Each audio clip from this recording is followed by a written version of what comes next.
ನಾಟಕ ಮಾಡುತ್ತಿದ್ದೆ.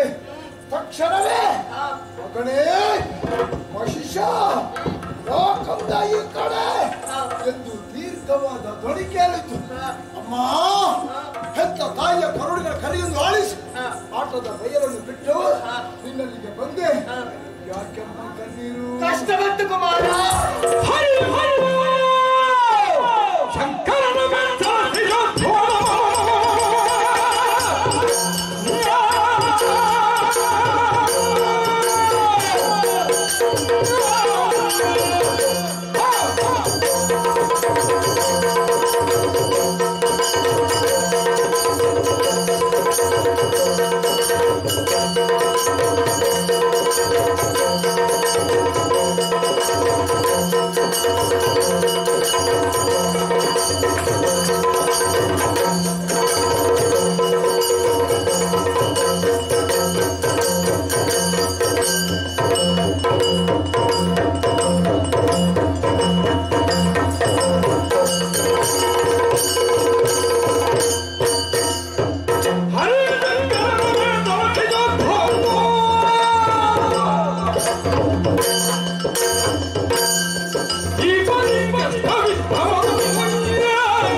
ಆಟದ ಬಯಲನ್ನು ಬಿಟ್ಟು ನಿನ್ನಲ್ಲಿಗೆ ಬಂದು ನಿನ್ನ ಮುಖವನ್ನು ನೋಡ್ತೇನೆ.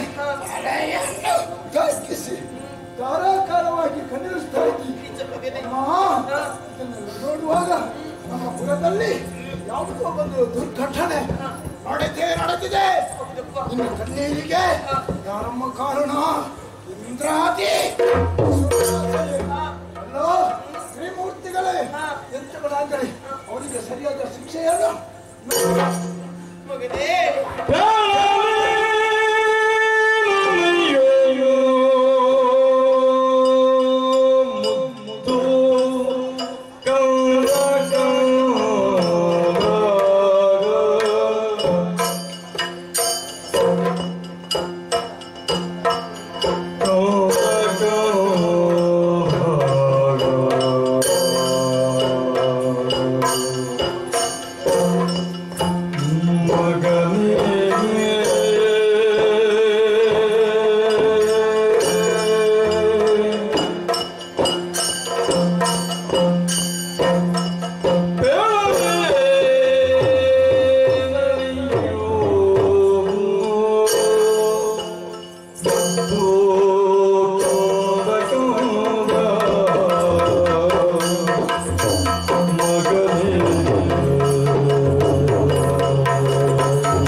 ನೋಡಿಕೊಂಡು ಬಂದೇನು?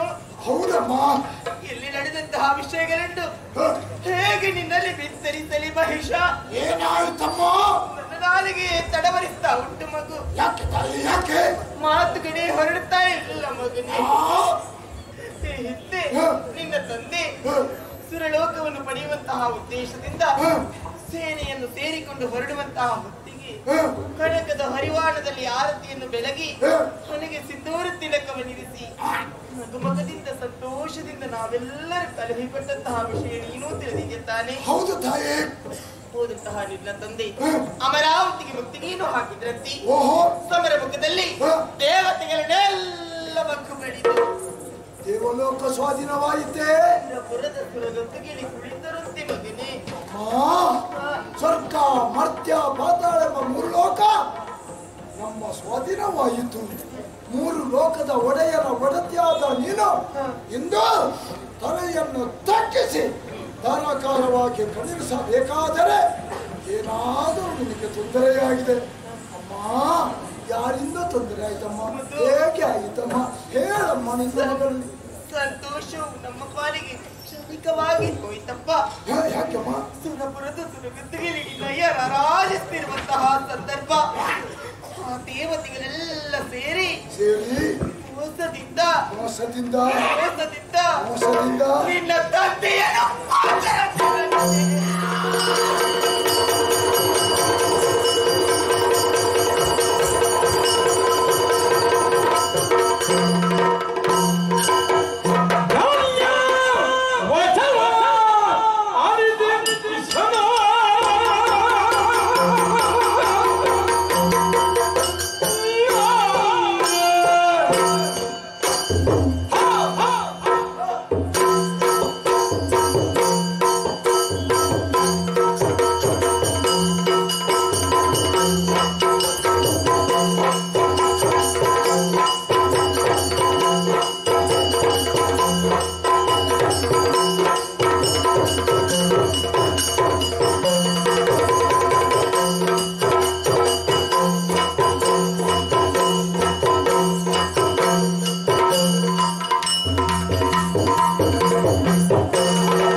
ಯಾರಿದ್ದಾರಮ್ಮ ಇನ್ನು ನಮಗೆ ಗತಿ?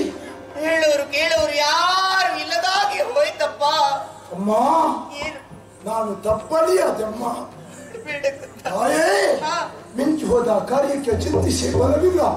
ಈ ರೀತಿಯಾಗಿ ತಲೆಯನ್ನು ತಗ್ಗಿಸಿ ಕಣ್ಣೀರು ಹಾಕಿದ್ರೆ ಸತ್ತಂತ ನನ್ನ ತಂದೆ ಮರಳಿ ಬರ್ತಾರೆ? ಸಾಧ್ಯವೇ ಇಲ್ಲ ಅಮ್ಮ. ಯೋಚನೆ ಮಾಡಬೇಡ. ನನ್ನ ತಂದೆಯನ್ನು ಕೊಂದಂತ ನಿನ್ನ ತಂದೆಯ ಮರಣಕ್ಕೆ ಕಾರಣ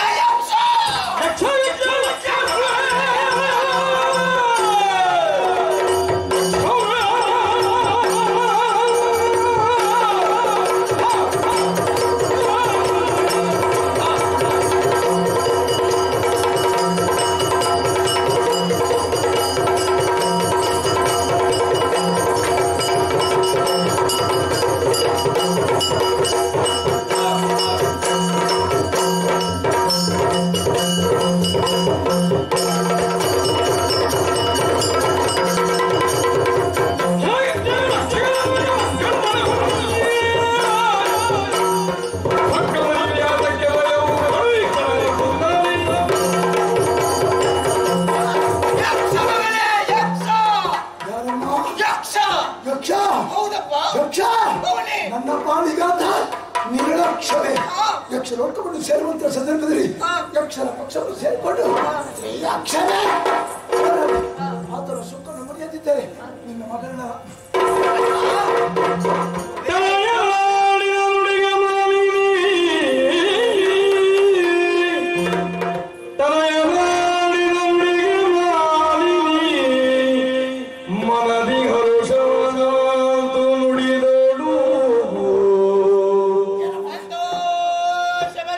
ಬರ್ತೇನೆ ಮಗನೇ.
ಹಿತವಾದಂತಹ ನುಡಿಗಳನ್ನು ಕೇಳಿದಾಗ ಮನಸ್ಸಿಗೆ ಪರಮಾನಂದ ಉಂಟಾಯಿತು. ಕಂದ, ನಿನ್ನ ಪರಾಕ್ರಮದಲ್ಲಿ ನಿನ್ನ ತಾಯಿಗೆ ಸಂಶಯವಿಲ್ವಪ್ಪ? ಮತ್ತೆ ನಿನ್ನ ಭುಜದಲ್ಲಿ ಸದಾ ವೀರವನಿತೆಯನ್ನು ಅರ್ಪಿಸ್ತಾ ಇದ್ದಾಳೆ. ಸಮರ ಮುಖದಲ್ಲಿ ಇಂತಹ ವೀರಾದಿ ವೀರರೇ ಬರಲೆ ಅವರನ್ನೆಲ್ಲ ಕ್ಷಣಾರ್ಥದಲ್ಲಿ ಬಗ್ಗು ಬಡಿಯುವಂತಹ ಸಮರ್ಥ ವೀರ ನೀನು. ಎಲ್ಲರೂ ಕೊಂಡಾಡುತ್ತಾ ಇದ್ದಾರೆ ನನ್ನ ಬಗ್ಗೆ ಮಹಾಬಲ ಎಂಬ ಮಹಾಬಲ. ನನ್ನ ಬಲದ ಮುಂದೆ ಯಾವ ಬಲವೂ ಪ್ರಯೋಜನ ಇಲ್ಲ.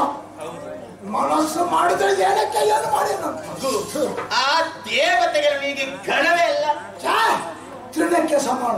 ಆದ್ರೆ ಮೋಸಗಾರರು ಮಗನೇ ಅವರು ಸೋತಾಗ ಅವರು ಪಕ್ಷವನ್ನು ವಹಿಸಿಕೊಂಡೊಬ್ಬ ಬರ್ತಾನೆ. ಹೌದೇ? ಬೇರೆ ಯಾರು? ಯಾರಮ್ಮ? ಆ ಹೊರಿ ಕರಿಯ ಹರಿನಾರಾಯಣ ಬಂದೇ ಬರ್ತಾನೆ ಮಗನೇ. ಪಾಪಿ ಮಗ ಎಲ್ಲಿ ಬಿತ್ತುಕೊಂಡಿದ್ದಾನ? ಯಾರೋ ಇದ್ದುತ್ತಮ್ಮ ನನ್ನ ಎದುರು ಬರಲಿ. ಯಾವಾಗ ಹೇಗೆ ಯಾವ ರೂಪದಲ್ಲಿ ಬರ್ತಾನೆ ಅಂತ ಹೇಳಲಿಕ್ಕೆ ಆಗುದಿಲ್ಲ. ಅದಕ್ಕೆ ನಾವು ಜಾಗೃತರಾಗಿರ್ಬೇಕಪ್ಪ. ನಾನು ಏನು ಮಾಡ್ಬೇಕಮ್ಮ? ಅದಕ್ಕೆ ನಾನು ಹೇಳಿಕೊಡ್ತೇನೆ. ಕಾಲಿಡುವ ಮೊದಲು ಯಾವತ್ತೂ ದೃಷ್ಟಿ ನಿಲ್ಲಿಸಬೇಕು. ಒಂದು ಕಾರ್ಯದಲ್ಲಿ ಮುನ್ನುಗ್ಗಬೇಕಾದ್ರೆ 10 ಬಾರಿ ಚಿತ್ತದಲ್ಲಿ ಆಲೋಚನೆಯನ್ನು ಮಾಡಬೇಕು ಮಗನೇ. ಆ ತರದ ತೀರ್ಮಾನವನ್ನು ಯಾವತ್ತೂ ಕೈಗೊಳ್ಬೇಡ. ಆಲೋಚನೆ ಮಾಡದಿದ್ದರೆ ಒಂದಕ್ಕೆ ಬೀಳ್ತಾನೆ ಅಲ್ಲವೇ? ಹಾಗೆ ನಿನ್ನ ಸ್ಥಿತಿ ಆಗಬಾರ್ದಲ್ಲ. ಅದಕ್ಕೆ ನಾನು ಸೂಚಿಸ್ತೇನೆ ಮಗನೇ, ಬೇರೆ ಏನಲ್ಲ, ಕಾಡಿಗೆ ತೆರಳಬೇಕು ನೀನು. ಅರಮನೆಯಲ್ಲಿ ಇರುವುದಲ್ಲ ಅಮ್ಮ. ನಾನು ನಿನಗೆ ಭಾರವಾಯ್ತಮ್ಮ.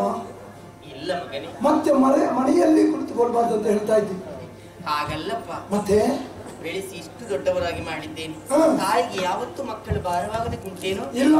ಇಲ್ಲ ತಾನೆ, ಸಾಧ್ಯವೇ ಇಲ್ಲ. ತಾಯಿಗೆ ಹೆಗ್ಗಣವಾದ್ರೂ ಮುದ್ದಂತಿ. ನಿಜ. ಅತಿ ಅಕ್ಕರೆಯಿಂದ ನಿನ್ನ ಸಾಕಿಕೊಂಡು ಬಂದವಳು ನಾನು. ತನಗಾರ ರೀತಿ ಆಯ್ತು ಎನ್ನುವಂತ ಉದ್ದೇಶದಿಂದ ಕಾಡಿಗೆ ಹೋಗು ಅಂತ ಹೇಳಿದ್ದಲ್ಲ. ಕಾಡಿಗೆ ಯಾಕೆ ಹೋಗಬೇಕು? ವಿಧಾತನ ಕುರಿತಾಗಿ ತಪಸ್ಸನ್ನಾಚರಿಸಬೇಕು. ಒಳಿತು ಬಂದಂತಹ ವಿಧಾತನಲ್ಲಿ ಬೇಕಾದಂತಹ ವರಗಳನ್ನು ಪಡೆದು ಸ್ವರ್ಗಲೋಕಕ್ಕೆ ಲಕ್ಷ್ಯನಿಟ್ಟೆಂತಾದ್ರಿ ಸಮರಮುಖದಲ್ಲಿ ದೇವತೆಗಳನ್ನೆಲ್ಲ ಬರಬಹುದು ಕಂದ. ಅಮ್ಮ, ಇದು ನಿನ್ನ ಮನದಲ್ಲಿದ್ದ ಆಸೆಯೇ?